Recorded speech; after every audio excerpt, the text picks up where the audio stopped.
السلام عليكم ورحمة الله تعالى وبركاته وستح طولك بش سدحات لبضو كل شن لباتنك مالين تروا مالين قميص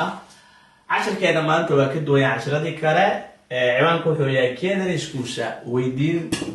هالجلين قاب كأدو ويدين يسو قف عم طلعنا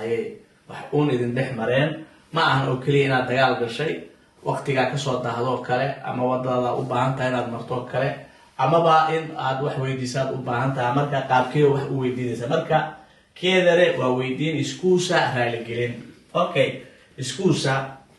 رالي نقو إسكوسا مي إيجا رالي نقو إسكوسا رالي نقو إسكوسا مي إيجا رالي نقو كذا إسكوسا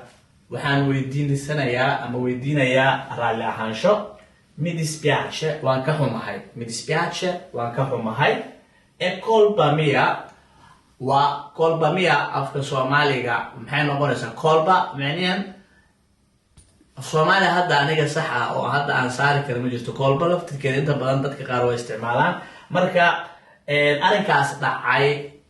aniga ayaa mataqaanaa geystay ay ugu jirtaa marka kolba af Soomaali sax ah uma hayo laakiin waxaan dareemayaa inaan isla fahanay dib dhacay ayuu qofkaasi qiranaya okay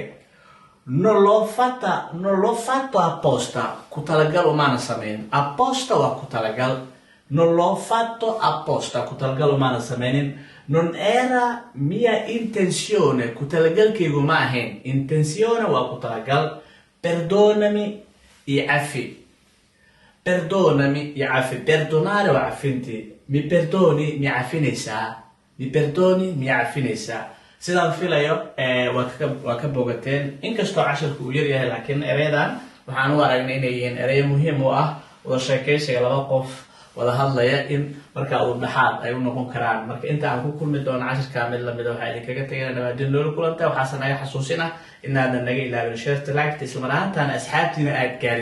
gaarsiisaan si ay uga faa'iideystaan sida idinka baad uga faa'iideysataan wassalaamu calaykum waraxmatullaahi ta'ala wabarakaatuh ciao